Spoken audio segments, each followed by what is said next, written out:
Storm warnings for land were in effect by the morning of November 28th, but by all accounts, the worst had already been done out on the waters of the Great Lakes.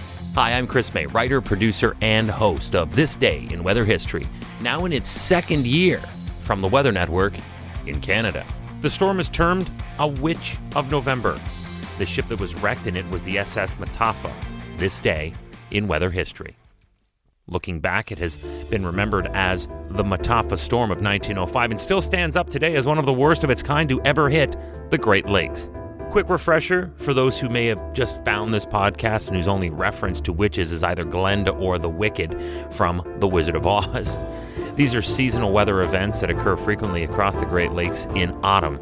The witches are actually strong winds and much stronger gusts caused by an intense low-pressure center over the Great Lakes, drawing in cold Canadian Arctic air from the north or northwest and smashing it against the still lingering warm Gulf air from the south.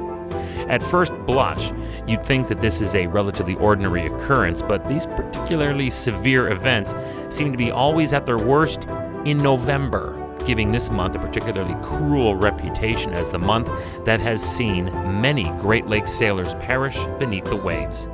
This story is no different.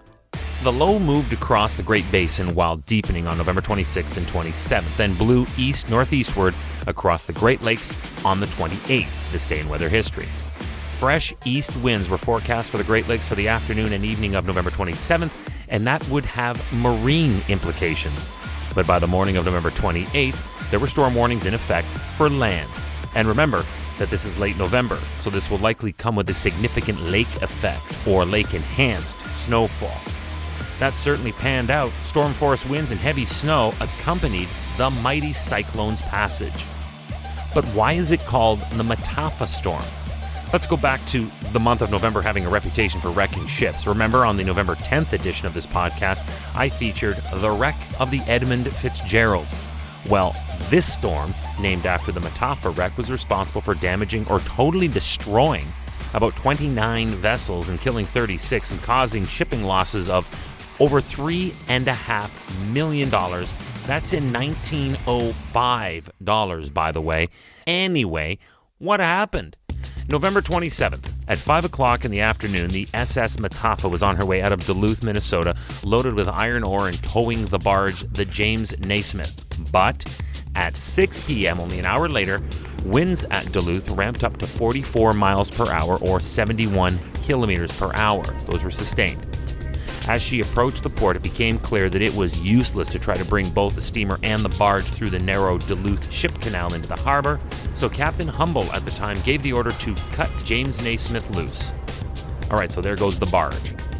November 28th. Storm warning flags were flying by the morning, and the cyclone moved into southern Minnesota. It was now so massive that it unleashed easterly gales and heavy snow across Lake Superior, Huron, and Erie.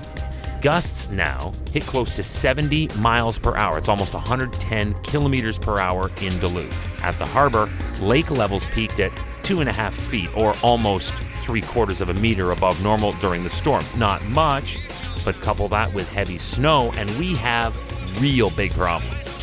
The SS Mataafa was hit by the storm, and though she struggled on for a short time, at 4 p.m. that day, Captain Humble resigned to the fact that this was lost and gave the order to turn about and head back to Duluth.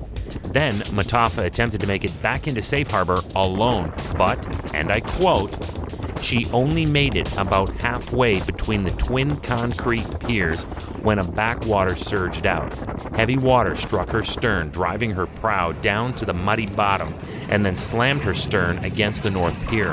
Her rudder tore off, and the water pulled her prow out toward the open lake, then smashed her stern against the south pier.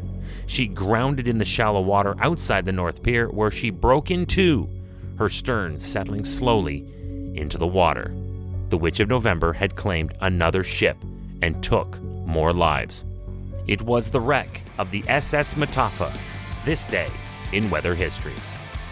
Tomorrow is November 29th, and it is around this time that the U.S. may still be in the throes of Thanksgiving, depending on when it falls on the calendar.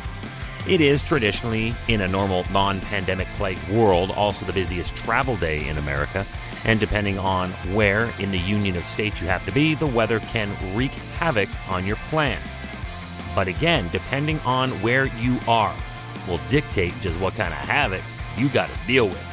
Normally, this podcast will be chatting winter storms, but tomorrow is a dust storm that caused one of the worst traffic incidents in California history, if not U.S. history, on this day in weather history, with me, your host, Chris May.